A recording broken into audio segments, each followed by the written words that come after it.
worked myself up. I've gained just, I don't know how much clarity over these years. I am fortunately now affiliated and working with Death Row Records. I made a name for myself, a small name, myself in this cannabis industry out here. I've taken some time to set myself back, get my finances on point, get my health on point, lost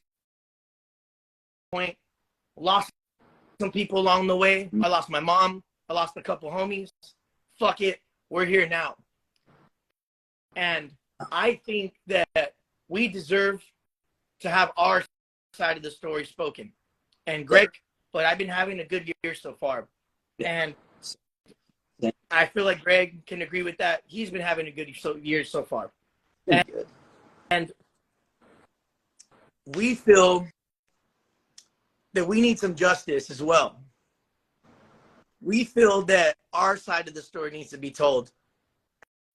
And I don't give an absolute fuck about what bitch-ass Izzy thinks. I don't give a fuck about what bitch-ass Lorna Shore thinks. I don't give a fuck about bitch-ass Signs of the Swarm.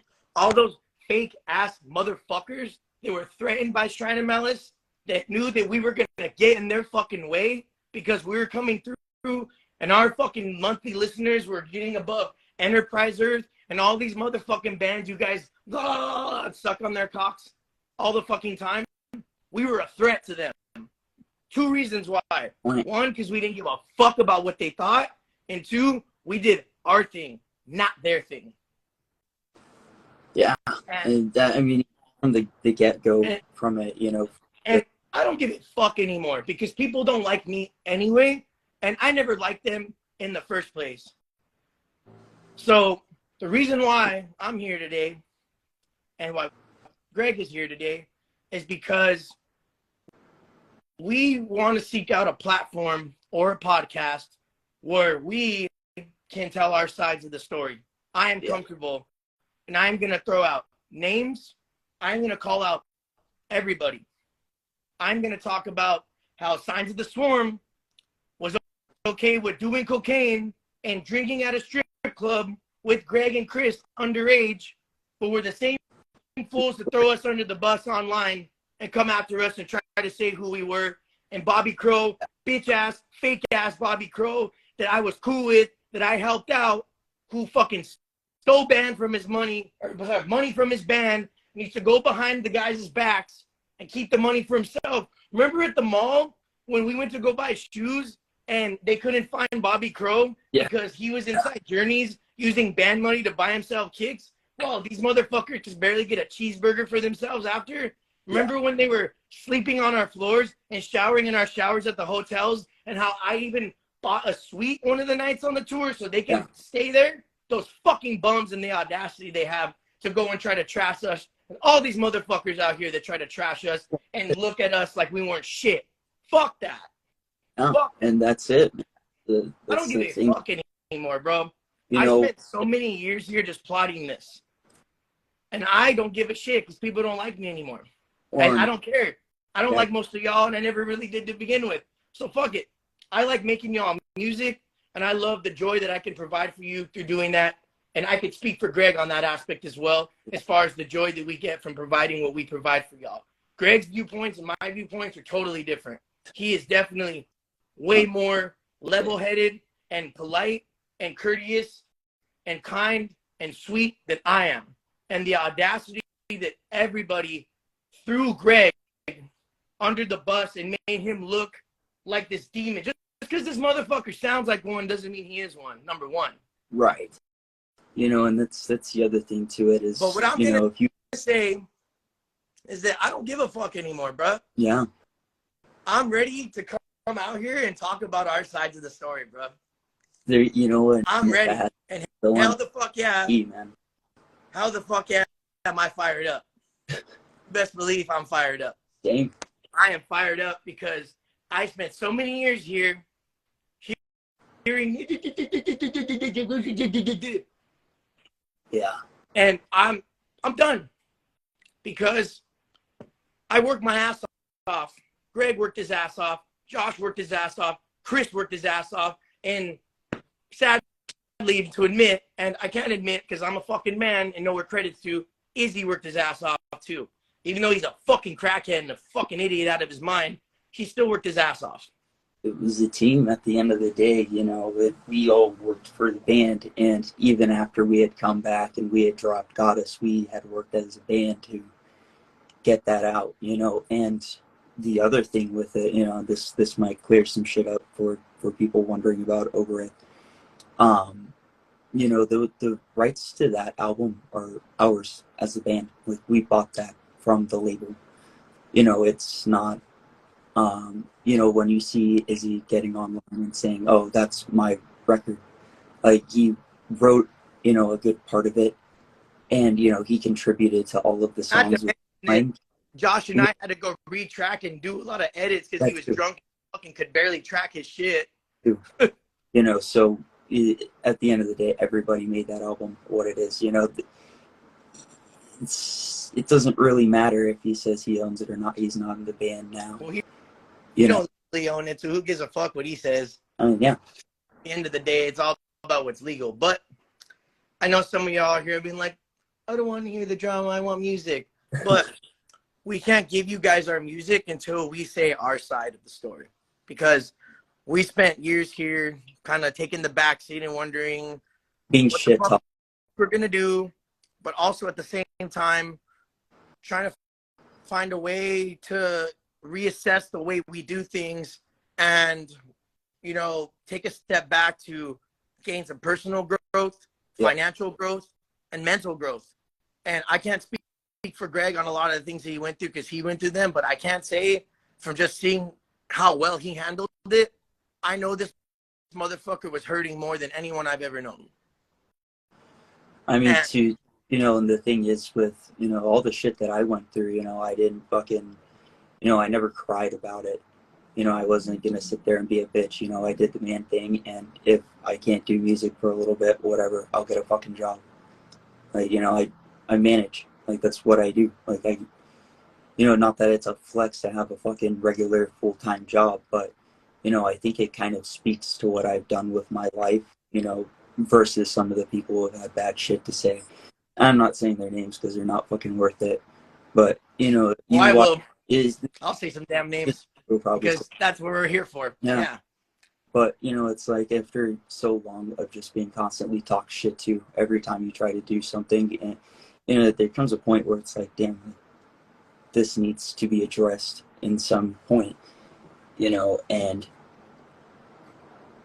at the end of the day, I don't, you know, what do people want from it, really? Do you want me to, you know, and that's more so to, you know, people have had bad shit to say about it, but do you want me to sit here and apologize to you for, you know, some shit you wouldn't have cared of if I wasn't doing Shrine probably to begin with? You know, I'm not gonna, I don't want to stoop down to that level. You know, and that's why I like you, Greg, because as young as you are, you have always taught me to take the high road. But I'm from LA, I'm ignorant, I'm ghetto, and sometimes I don't give a fuck. So, you know at this point, I'm saying, that's why it's good cop, bad cop. Greg is going to be giving perspectives from a very level-headed mentality, which he's always has. On the other hand, I'm a little upset. And I have some things to say, some things to express. And I am already not liked by a lot of people, so I can give a fuck if these people are going to go on the internet and try to cancel me or try to have a problem, because I don't give a fuck about the deathcore scene and what you motherfuckers think about me. I don't care about what the other bands think. I don't care if they want to tour with us. I don't care if they want to be our friends, because let me tell you guys something. Shrine of Malice got to where Shrine of Malice was because of Shrine of Malice. We made our videos. We made our music. We paid for everything. We did it. As soon as we got Scott Lee involved, as soon as things were starting to get serious, it all got to our fucking heads, including Greg's and mine, and we started moving a little different, and we lost track of what was really important. And I think at the end of the day, we all have to live and learn, but now it's been 3 years, and I I can say this comfortably because I'm not gonna, you know, keep you guys on here forever because I got to get ready for a party. Greg wants to chill. Nice room there, by the way, Greg. Thank you.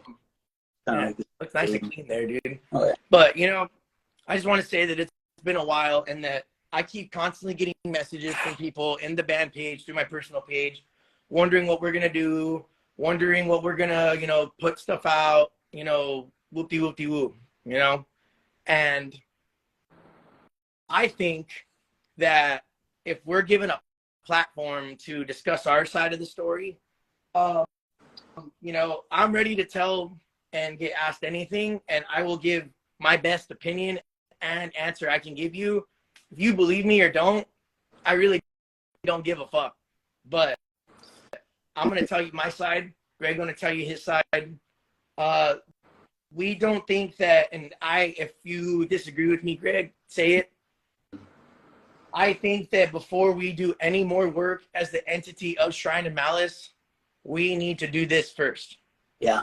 Because clean the slate. We need some justice, man, because our names were dragged by the dirt just by some petty women that were upset that we wanted to forget about them and go on with our success. Yeah. Well, I mean, even going Facebook, past that. Yeah. Twitter, all these pussy-ass, liberal-ass, cuck-ass kids jumped on a hate train and literally just destroyed us overnight. People. Over things that they have no idea about.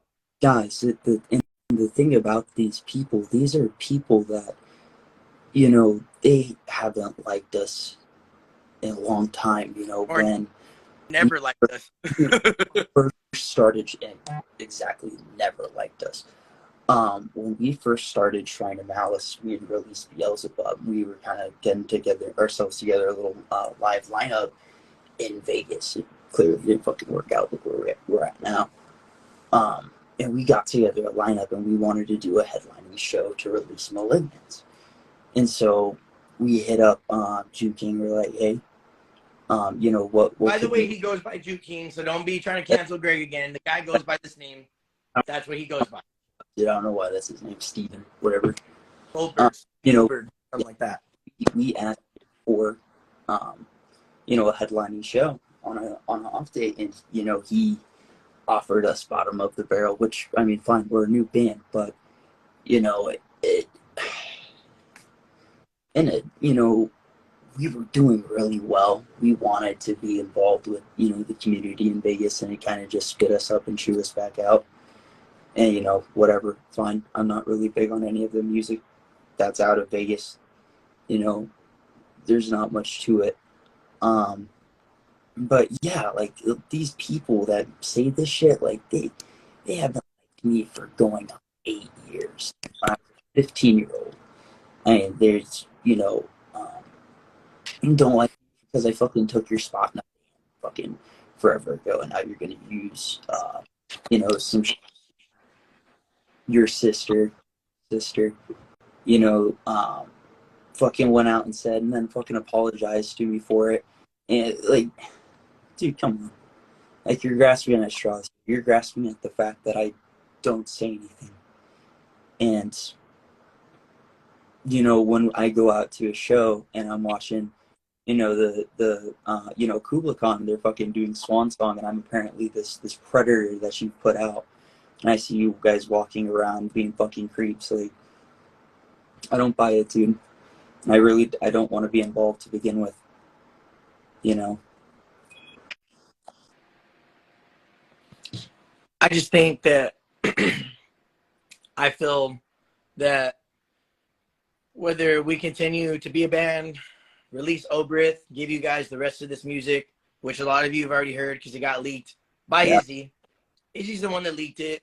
Izzy is the one that we had a feature from Joe Bad from Fit for an Autopsy and Jonathan Davey from Job for a Cowboy. Izzy actually stole the audio files of Jonathan Davy's shit and tried to put it in his fuck-ass SoundCloud shit that sucked ass, by the way, and tried to, like, slip in a feature from Jonathan Davey. Like, that shit was Talk about some desperate baby ass shit, bro. Like that fool ain't shit without us. All right. And honestly, his head got too fucking big to fit through a door. And people might say the same thing about me, but here's the difference about me and Izzy. Because I took care of his sorry ass. Yeah, he did. He did. Yeah, there are times when James did straight up take care of Izzy. And, you know, that dude wasn't well for a long time, man. You know, he got kids now. You know, I hope he's doing a good job with that shit. I don't want to know him. You know, but he was fucked in the head when we were doing that shit, and you know, he could probably admit to that now that he was doing some crazy shit. Yeah. Whatever. A lot of the stuff's irrelevant to most people. Yeah. Josh is over here texting me right now. He's worried that I'm saying all this. Honestly, Greg and I we're the ones on the grill, man. Yeah. And at the end of the day, I honestly just don't give a fuck anymore. You know, like I have to let my side be said, and I have to give my perspective. And you know, it is what it is. I would like to get on a podcast. I'd like to tell our sides. Greg and I dealt with a bunch of shit, and honestly, before we feel comfortable about doing anything or answering more questions, Greg and I feel like it's time to say our side. Yeah. So, that being said, guys, we're going to get off. I don't want to keep you here all day. We are currently seeking out a podcast or a platform, and, you know, it's time to, you know, it's time. I'd like to talk about some things. Yeah. But who knows? But we're seeking out a platform. We want to do it. Who knows how long it'll take? But we're ready to say our side. Yeah. You know, there's some stuff that needs to be clarified on from our perspectives that hasn't been voiced. And it's time. You know, everybody's grown up a little bit. Everybody's changed, but yeah, for the sake of the music and you know, just for the fans and the fan base and shrine cult, whatever you want to call it, you know, yeah, there needs to be some more respect out there, you know, on both sides. There needs to be room to have that discussion.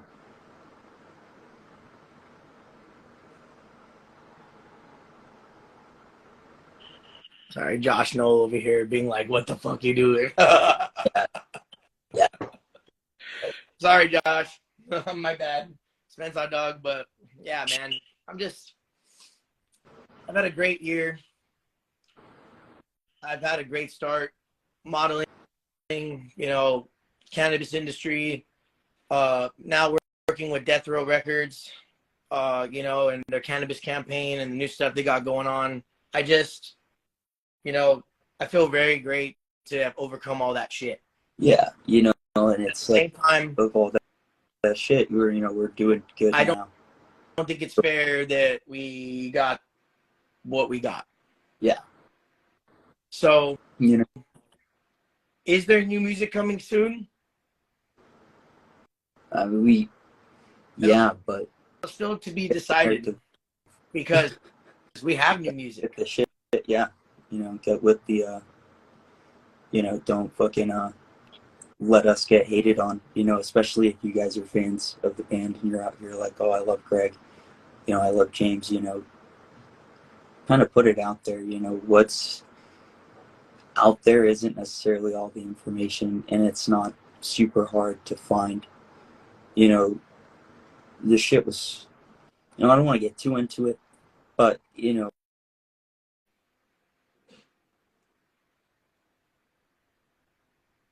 it's my fucking business. But, you know, maybe eventually I'll have more to say on that. But, you know, there's a reason I'm not currently sitting in jail, or I'm not on any sex offender registries, or, you know, I'm not due for any court dates for anything, there's a reason for that. I'm gonna keep it real, man. These ladies out here that try to fabricate these bullshit ass screenshots that you saw about me. Let me tell you something real quick, and I don't care if I sound like a piece of shit. People think I'm a piece of shit, and sometimes I might be. I have to clarify that I never needed to do anything to get pussy but open up a DM and breathe. Call me cocky, say whatever. I don't care. People, you think I'm a narcissistic fuck anyway. So, you know, whatever. I've been painted as a demon. I've been painted as a monster. But I'm really mad that you guys believed that I needed to do some shit like that. That some girl tried to accuse me of, you know, drugging her, tried to accuse me of her, whatever the fuck. And I'm also getting allegations of abuse from an ex-girlfriend that nearly tried to kill us on the freeway and that used to put hands on me, which we will talk about that in the podcast. Oh, it's going to get interesting, you know, and it's crazy. I'm saving the real dirt for the podcast. This live stream is just the tip of the iceberg. But Greg and I have some personal things to get off our chest that are totally unband related. Yeah. So it's not a matter of Shrine of Malice. It's a matter of Greg Gilbert and myself, James J. Williams. Yeah. And there's a point of it where, you know, what happened, you know, it makes it hard to want to continue putting the music out there, and this kind of for us is a step towards healing with that.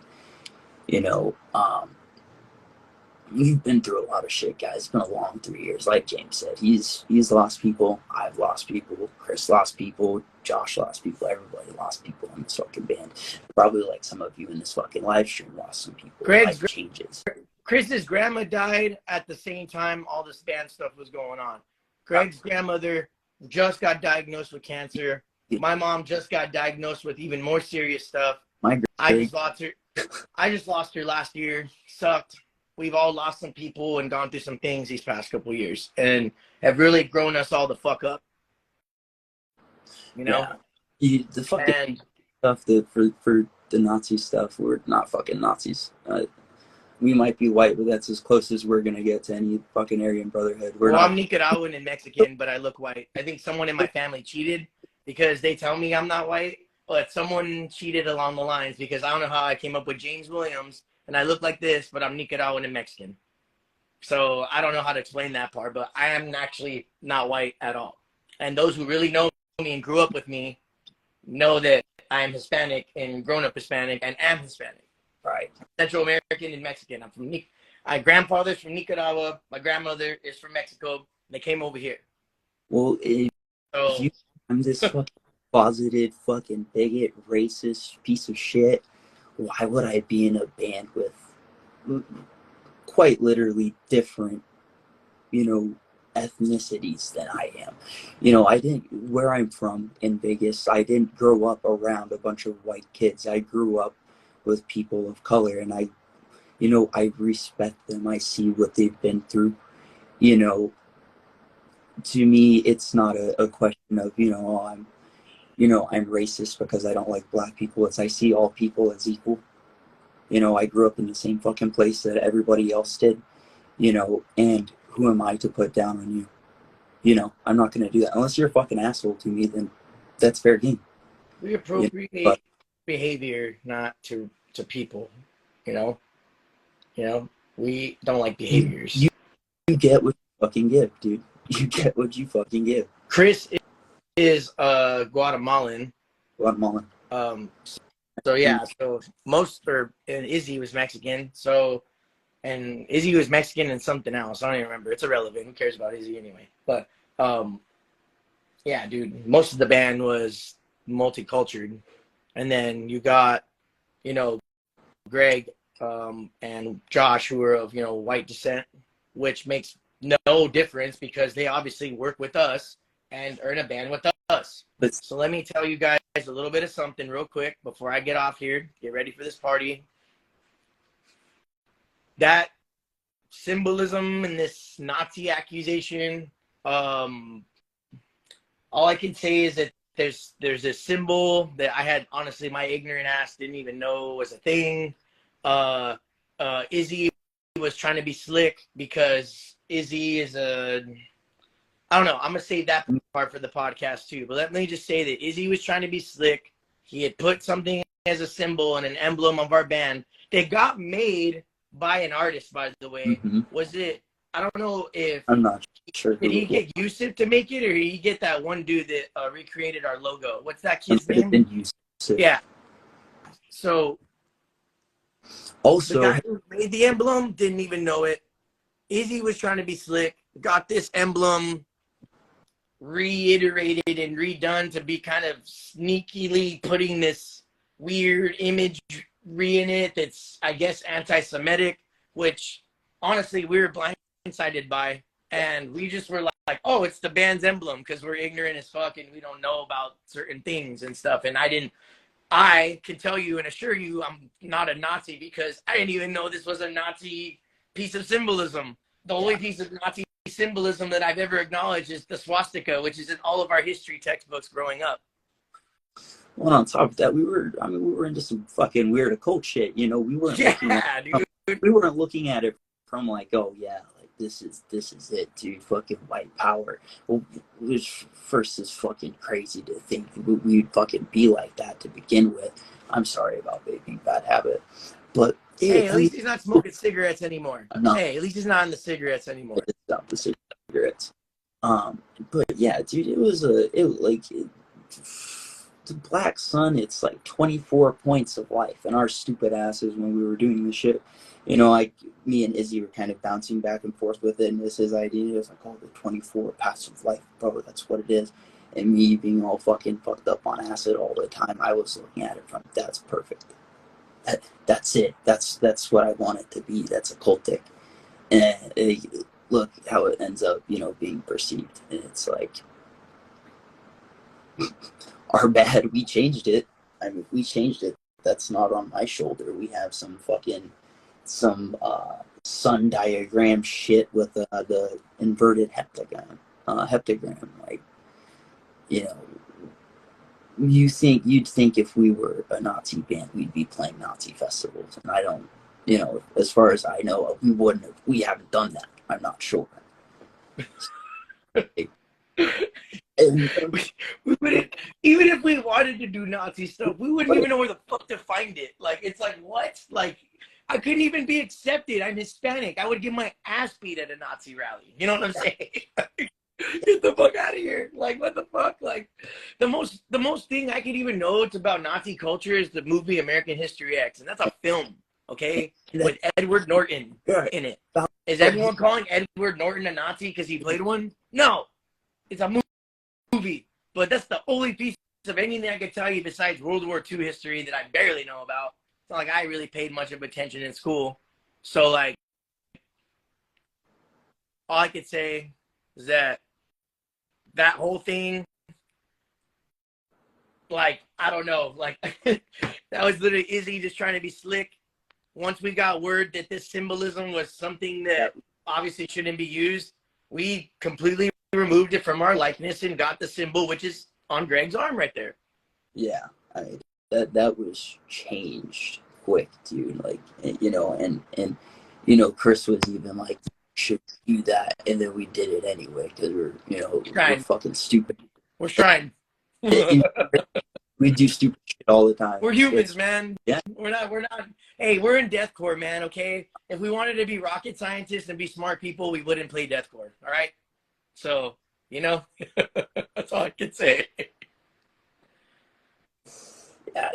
So I don't have really much else to say on it, but I mean, we were fucking partying. We were going kind of hard, you know, back then. We all kind of were. You know. Damn, Brian. Who's this Brian? LOL273. He wants you to stop vaping. Damn. Dude, one day, man. One day. Stop vaping when you stop acting like Greg's mom. How about that? Yeah. He'll stop vaping when you stop being whack and just mind your own fucking business because he's a grown-ass man and can do whatever he wants. Just like you have the right to be a baby and whine about his vaping. Or just get the fuck off the chat, dog. We don't need you here. Like, straight up. Yeah. Yeah, fuck you, Brian. Honestly, fuck you. With all due respect. And I love that. And remember, Ricky Bobby said that you can say whatever you want as long as you say with all due respect. It's in the Geneva Convention. So Ricky Bobby said it, so it must be true. I'll be all right, Brian. Thank you. You know, eventually I'll quit vaping, but right now I'm still stuck on that shit. My bad. And glad you're not in the cigarettes no more, dog. You were smoking them cigs, dude. So yeah, get the fuck out, man. Like, I want you vaping. I don't want you smoking cigarettes. Eventually, one day I'll fucking stop that shit. But right now, I don't know. I don't know when I'll stop that shit. But when I go through the comments of Goddess of the Ouroboros, Goddess of the Ouroboros, a lot of people are showing a lot of love to you, Greg.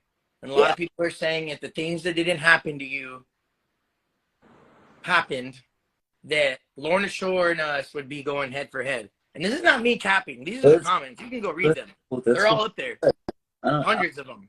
I don't know. I'm not trying to start any healthy competition. No, we never were. We just wanted to be ourselves and do our thing. You know, and it's good to see Lorna Shore get big like that. You know, I'll keep it real. I don't listen to a whole lot of deathcore. I just see them out here playing shit like fucking what do they just play, Lollapalooza and some other shit. You know, Will's a talented vocalist. It's it's good for them too. It's good to see. You know, I remember being how old was I? 17, seeing them right when they released Flesh Coffin touring, and they'll attest to it. They were broke, dude.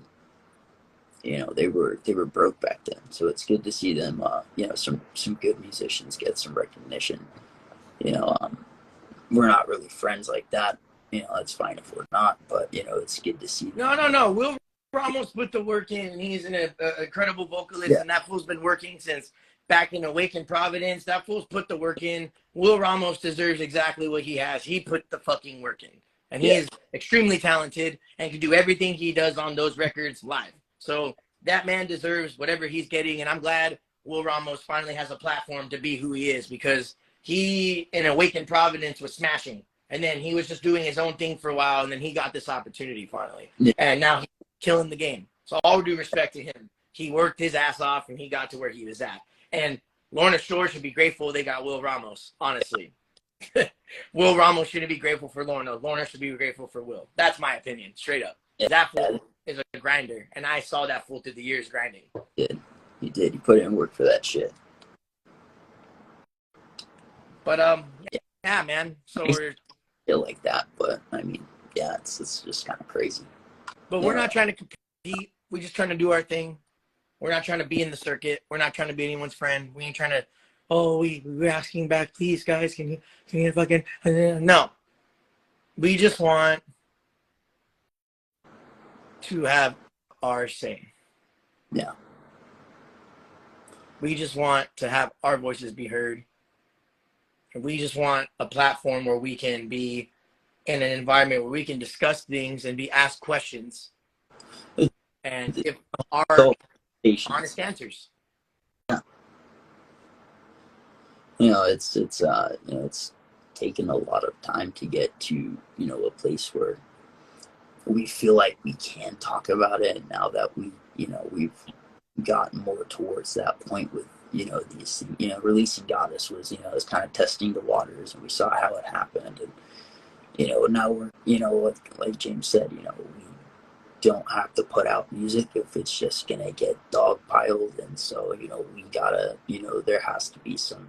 Yeah, we're not gonna keep trying to fucking feed you guys if we're just gonna keep getting shit thrown at us. Like, we'd rather just get on with our lives and do our thing, And I'm not gonna speak for Chris here, but y'all damn near just fucking killed Chris, bro. Yeah, that dude is literally, Chris is one of the most smartest, besides Greg, one of the most smartest people I've ever met. And like, honestly, just because I'm older than them don't mean shit. These two young men, Greg and Chris, and Josh Knoll. Josh Knoll is a little bit too intelligent, to be honest, and it kind of scares me. This motherfucker can build keyboards, but sometimes can't send me over a song that I asked for 2 days ago, but he can build you a keyboard in 1 hour by hand. Yeah. CJ McCreery, though, let me tell you something about CJ McCreery. Oh, God. CJ McCreery is a good friend of mine. We haven't seen each other in years. Last time I saw him is when he went out with Lorna Shore Enterprise Earth, and I believe Within Destruction was open. I came out to see him with my boy Daniel from Facer Maker. CJ McCreery is a great guy.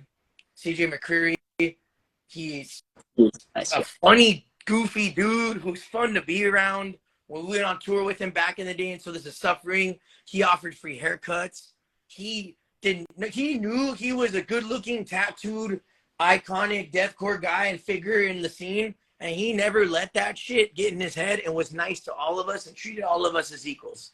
He was never the kind of guy that just sat in the van and waited for the show to start. He was never the kind of guy that was like, when the show was over, he just left. He talked to kids, took pictures, was funny and goofy and had a good time, and he was a good guy to be around. And when all that shit happened to CJ, I texted him that day and I said, hey dude, I just want to let you know I love you, and here at us, the Shrine Camp, we love you and we don't think any of that shit, and we're here for you if you need to talk. And I have that screenshot and I'll show it on the podcast. You know, CJ's a nice dude, man. CJ is just a fun, silly guy to be around. And you know, maybe he had his own situations, and there's things I obviously don't know because I wasn't with them all the time. It's like I knew the guy. I didn't say I was fucking him, but you know what I mean? I'm just like, you know, he's a good-looking dude, and a lot of girls were petty that they couldn't be his girl. So pretty much like Tupac in the 90s got accused of rape and bullshit right at the time where he was peaking at his most height. Yeah. In our history, petty, jealous women who don't get what they want from us will go out there and whine and cry and paint themselves as a victim of something we did that we never did, just to fuck up our work because they know our weakness. And they'd rather just fucking literally bash us down from the bottom and watch everything fall. And I wish that these women that did that put more effort into being good women to us and trying to clean up their act and not be fucking hoes. And I wish they used that same energy that they did to fucking trash us to just be better people. Yeah, and that's a big part of it, dude. It's like shit, like, you know, look at what the people who one of the girls that went on there and was all mad at what I did and was all trying to go out there, and her and Cuckoo were trying to fucking go out there and put these weird, horribly spelled grammar, like whoever spelled these screenshots and whoever had the grammar of a fucking second grader and decided to use these screenshots against me, it's just like, Jesus Christ. It was hard to make a comment about it because the grammar was so poor. I was like, I could barely read this. It's like, it looks like a first grader wrote it. It might have been, well, it's been wrote in crayon on a piece of construction paper, you know? Yeah, you know, some of it's just got kind of wild after a certain point, you know, and the sad part of it. But I told one girl, I told her, you know, hey, how about all this time you spend and trying to like be my girl and trying to be all up in my space and be all up in my business? Why don't you spend that time with your fucking kid instead? She didn't like that. She did not like that. So there, she took the liberty upon herself months and months after we stopped talking to each other to put up a fucking spectacle. Ironically, right after we just announced our deal. I think it's so funny that when we announced our deals and announced our announcements, then all of a sudden we're demons. You know, it got, you know, went from like just having exes that were crazy to having like, you know, like these vendettas like put against it, you know, and it's like, for me, it's like, and this doesn't go to females, this goes to humans in general. And I'm about to sign off right now. Okay, I wish motherfuckers put the energy and time they did into hating on us and try to bash us and to just worrying about themselves and trying to better their lives and maybe do something like we were, like trying to make something of ourselves and do something we loved and cared about and put energy and time into. Yeah. You know, and that's the thing with it, man. It's like if we come back and it goes for all people, men and women, she, they, whatever you want to call it, him, her, they, them, goes for every human being. I wish motherfuckers just spent more time trying to better themselves and get their shit on point and try to get some success and some money and some hype for themselves instead of just being bitter about shit that they can't get and can't fucking have. Yeah, you know, and it's even like, you know, it's like with Spirit Box, man. Like, the people who fucking bullied Spirit Box off that Falling Universe. Oh, 74 Angels, eat a fucking cock, bro. Dude, this shit's fucking crazy. Like, you can't listen to these people, man. They're gonna tell you the craziest, most incoherent plot line ever, and you have to read it, or else you're ratioed. You know, like, I love you too, Adrian. You can't take it seriously. You know, there's a point to it where it's like, dude, really, if you said that shit to me, to my face, in front of my woman, you know, like, we're gonna have a really big issue. You know, like, these aren't things that, you know, have a base in reality. You know, maybe to some people in their delusion, thinking somewhere along the line where they're like, I broke them somehow, where they just absolutely fucking hate me. I can tell you what I did. I don't fucking know. You know, besides maybe be an asshole and be on drugs and do stupid shit. But, you know, if Joey Diaz said it, you know, this is something Chris has told me, you know, if you're going to come at me about something I did, make sure that it's something that I did now. You know, you make sure it's some shit I did today, because, you know, you want to come over here and talk about some shit that happened 3 years ago when I've done my best to get away from that shit. I don't care, dude. Like, you can fight, you know, there's not a lot else that you can, you know, you can go into it. It's either, you know, you can respect my boundaries and, you know, we can coexist, or, you know, like, there's gonna have to be something else. Like, this shit don't work, you know. And it's like, we don't have to exist with each other. You don't have to go out of your way and talk shit about me. You know, you could do something for yourself in that time too. You know, that would be good to see. You know, because I'm not gonna sit here and argue with some fucking children over some shit like that. You know, it's like, it. You know, I'll put my truth out there.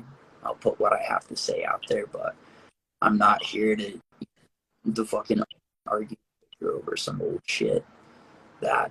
No, that's the thing. Yeah, I agree, dude. We're not here to open up and cry. No, we just want to say our side of the story, and we as humans, Greg and I would feel better about expressing how we feel about the things that went on, that were said about myself, the things that were said about Greg. We literally just want a platform to explain ourselves, because we feel that enough of the fucking chastising has fucking kind of come down. And we feel that, you know, after so many years of growth and taking a step back to get our, you know, bands up, get our life together, get whatever we need, our mental health together, whatever you want to fucking call it. Now, we're literally just, you know, at a point where, before we feel comfortable to even do any more work as Shrine and Malice, we'd like to have a say. And after that, maybe we'll, you know, discuss what we want to do about the band and how we want to go about things. Yeah, but for now,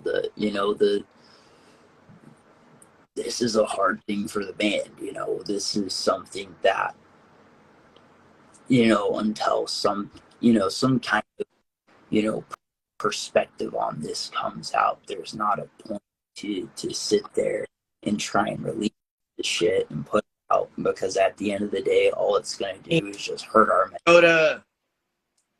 You know, it just hurts our mental health more to sit here and, you know, try and combat it, or to try and just avoid it or block it off the page.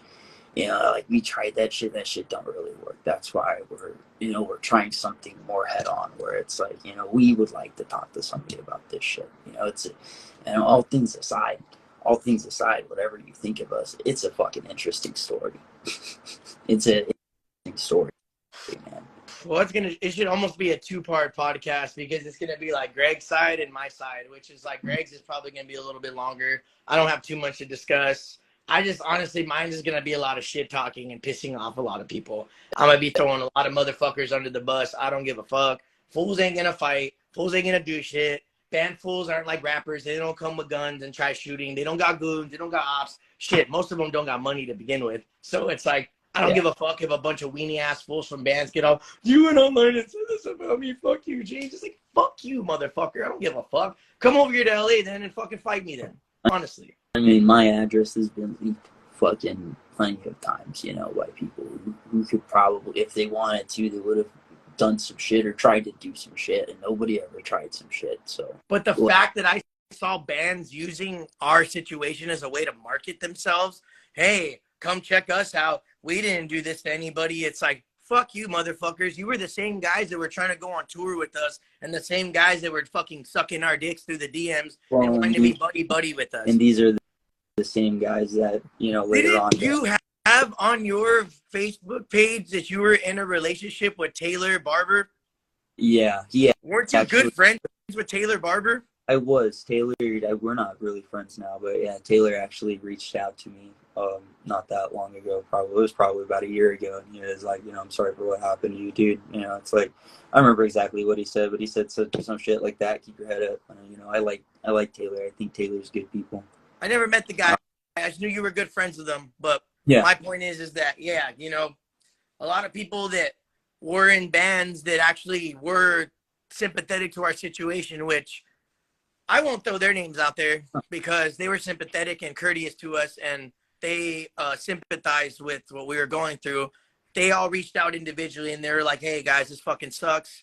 You know, that we're sorry about what happened, and, you know, this fucking, you know, it's terrible to watch this happen. Good luck. And, you know, these are also some guys that went through the same thing we went through. Yeah. So, you know, at the end of the day,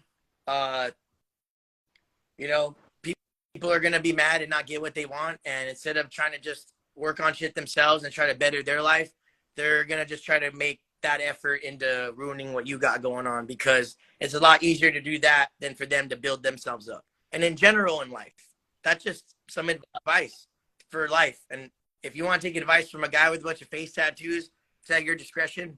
But hey, if you ever think about hating on anybody, if you ever think about putting effort into getting revenge or telling anybody fuck you, save that energy and that effort and use it to do something for yourself. Take that energy and take that piece of hate you have in you and use it to get buff. Use it to get, you know, better at your instrument. Use it to get promoted at your job. Use that energy for yourself to do better, not to ruin other people's work and their bullshit and come out with lies and hearsay just because you're upset that you didn't get what you wanted, or you're just upset that shit ain't working out for you. Had you just spent some time to put some work in like we did, maybe you would have got somewhere yourselves. But if you choose to just trash other people and use that energy just to do that, don't be mad if you don't shit and you don't have shit and you ain't shit, because ain't shit people are the kind of people that do that. Drop. That's all I got to say. Thank you, guys. That's it, man. So if you guys could reach out to some podcasts for us, we don't want to do it because I feel like when we do it, people just ignore us. Start tagging some podcasts. Start hitting and reaching out. We want your guys' help. If you guys are our fans and you really fuck with us, let's talk to some. Let's get something going here. And this is not Shrine of Malice coming out and talking. This is Greg Gilbert and James Williams, who are members of Shrine of Malice, talking about personal things that happened in between that time. Yeah. So, Shrine fans that were here, we never forgot about you. We never forget about you. Love you. And if anybody had an issue with their merchandise, we have merchandise here. We can send it to you. We hope we got everything out to you guys. Like I said before, we wanted to get the best of the best to you guys. And Millennial Threads, my personal friends down here in California, ordered that and skipped a lot of work they had to get those to you. And they did. I made sure to source the best materials I can for your guys' merch, direct to garment printing, good hoodies. And if you had a little bit of trouble with stuff, we will resend you whatever. Message me, Jacob Williams. I'll take care of that. But we love you guys. And honestly, anyone who's here, we appreciate y'all. You know, we appreciate all of our, you know, Hispanic and Latin America fans, Canada, Asia, Russia, Australia, Europe, you name it, everyone around the world, all my Latinos, Nicaragüenses, all my Mexicanos. Shout out Indonesia. One is más brutal de por vida. Love all you motherfuckers. Oh yeah. So we're signing out. I love you, Greg. Love you too, dog. You're my brother. You're always being a little brother, dude. And you know, I always had your back through all this, and you know that. And you know, and I always will still have your back. And you know, it's time, dude. We need to. It would make me feel better, and I hope it does for you too. Yeah, definitely. It's not about proving anything. It's all about us. Just we want to say some things that would make us feel better. The truth. Thank you, guys. Love you, Greg. Love you, Doug. Y'all have a good day, night, wherever you are.